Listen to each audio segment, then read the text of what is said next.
সকলকে সহজ শিক্ষা কেন্দ্রের পক্ষ থেকে স্বাগত জানাই। তোমরা যারা এতদিন এসএসসিজিডির ভ্যাকান্সির জন্য অপেক্ষা করছিলে তাদের জন্য বিরাট সুখবর। আজকে শিক্ষক দিবসের দিনই কিন্তু তোমাদের ভ্যাকান্সি রিলিজড হয়ে গেল এসএসসিজিডির। তো ঘটনাটা হচ্ছে ভ্যাকান্সিটা কিন্তু খুব কম নয়, প্রায় 40,000, মানে ভালোই ভ্যাকান্সি আছে। তো ঠিক আছে, আমরা ডিটেলস দেখছি। এর অ্যাপ্লিকেশন কবে থেকে শুরু হবে? অনলাইন অ্যাপ্লিকেশন শুরু হবে হচ্ছে 5/9, মানে 5ই সেপ্টেম্বর থেকে কত 14ই অক্টোবর পর্যন্ত। আচ্ছা, তারপরে তোমার অ্যাপ্লিকেশন ডেট তোমার চালু, এটা তো বললামই, আর শেষ হচ্ছে 14ই অক্টোবর 2024। এর পেমেন্ট তোমরা দেরি করবে না, তাড়াতাড়ি অ্যাপ্লাই করে দেবে।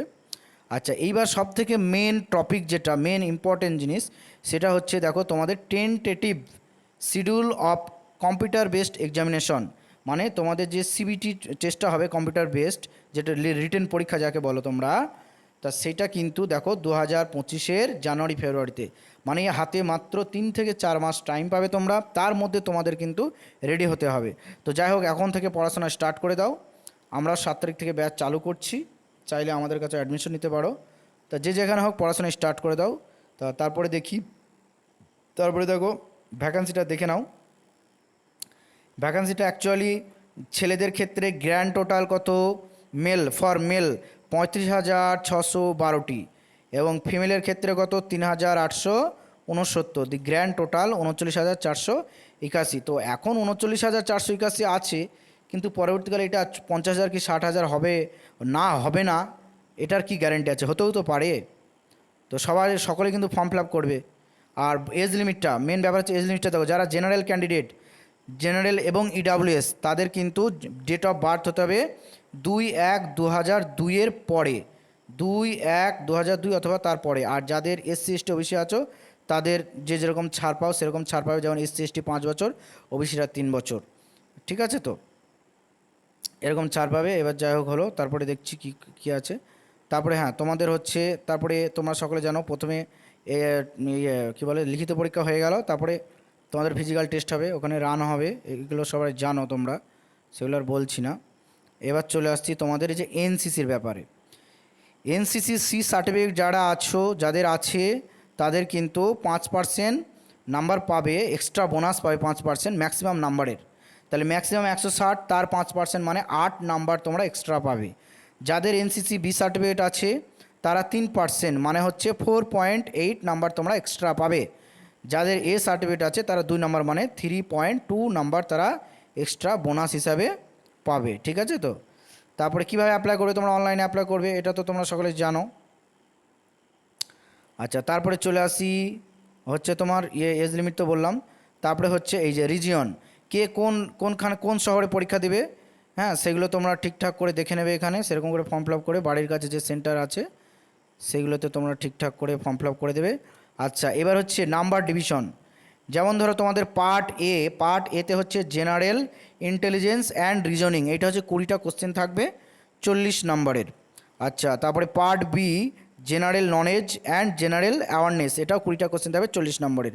পার্ট সি হচ্ছে ম্যাথামেটিক্স, এটাও 20টা কোশ্চেন থাকবে 40 নম্বরের।